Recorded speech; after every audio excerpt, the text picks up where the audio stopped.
एक वक्त था जब मैं खुद से सवाल करता था, क्या मैं अब भी जिंदा हूं? सब कुछ होते हुए भी जैसे कुछ नहीं बचा था। नौकरी चली गई, रिश्ता टूट गया और सबसे बुरा ये कि मैं खुद से ही कट गया था। फिर एक दिन फोन पर एक लाइन पढ़ी, पहला तीर जीवन मारता है लेकिन दूसरा तीर हम खुद चलाते हैं। ये गौतम बुद्ध की बात थी। उस एक लाइन ने मुझे रोक दिया और मेरी जिंदगी की दिशा बदल दी। मेरा नाम अर्घ्य है। उम्र 29 साल, IT सेक्टर में काम करता था। अच्छी सैलरी थी, 5 साल पुराना रिश्ता था, परिवार का साथ था। लगा था जिंदगी सेट है, पर अचानक सब कुछ जैसे बिखर गया। पहले नौकरी गई, प्रोजेक्ट बंद हुआ, फिर रिश्ता टूट गया।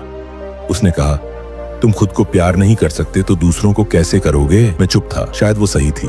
एक दिन पापा बोले, तू क्या बनता जा रहा है? हमें समझ नहीं आता और मुझे भी नहीं आता था कि मैं कौन हूं। एक दिन अकेले पार्क में बैठा था, चुपचाप। वहां एक बुजुर्ग साधु दिखे, सफेद वस्त्र, शांत चेहरा। उन्होंने देखा और मुस्कुराकर पूछा, तुम दुखी हो? मैंने कोई जवाब नहीं दिया। उन्होंने कहा, मैं भी एक समय तुम्हारी तरह था, लेकिन बुद्ध की एक बात ने मेरी जिंदगी बदल दी। पहला तीर तो जीवन चलाता है, लेकिन दूसरा तीर वह हम खुद अपने ऊपर चलाते हैं, अपने विचारों और प्रतिक्रियाओं से। मैं चुप था, पर अंदर कुछ हिलने लगा था। फिर उन्होंने कहा, तुम अपने दुख को रोक नहीं सकते, लेकिन तुम उससे मुक्त होना सीख सकते हो। उस दिन से मैंने खुद से एक सवाल पूछना शुरू किया, क्या मैं खुद को ही बार बार घायल कर रहा हूँ?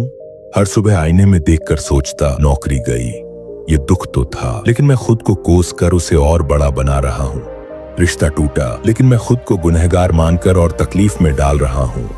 धीरे धीरे मैंने रुकना सीखा, गहरी सांसें लेना, खुद को सुनना और अपने दुख से पूछना, तुम आए क्यों हो? एक दिन भीतर से उत्तर आया, ताकि तुम खुद से प्यार करना सीखो।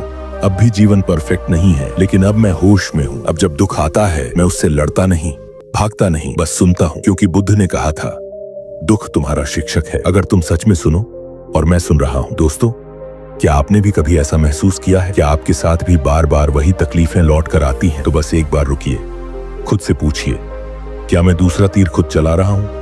क्या मैं अपने ही दुख को दुगुना कर रहा हूँ? अगर आज आप अपने दुख की बात सुने, तो कल आप उसके बंधन से आजाद हो सकते हैं। अगर यह कहानी आपके दिल को छू गई हो, अगर बुद्ध की ये सीख आपके मन में कोई हलचल ला सकी हो, तो इस चैनल से जुड़े रहिए। हर हफ्ते RK पर ऐसी ही कहानियां आती हैं, जो सच्ची होती हैं, गहरी होती हैं और शायद आपकी अपनी कहानी जैसी लगती है। तो सब्सक्राइब कीजिए, अगली कहानी का इंतजार कीजिए, क्योंकि अगली बार जो आएगा वो शायद आपकी जिंदगी बदल दे। धन्यवाद।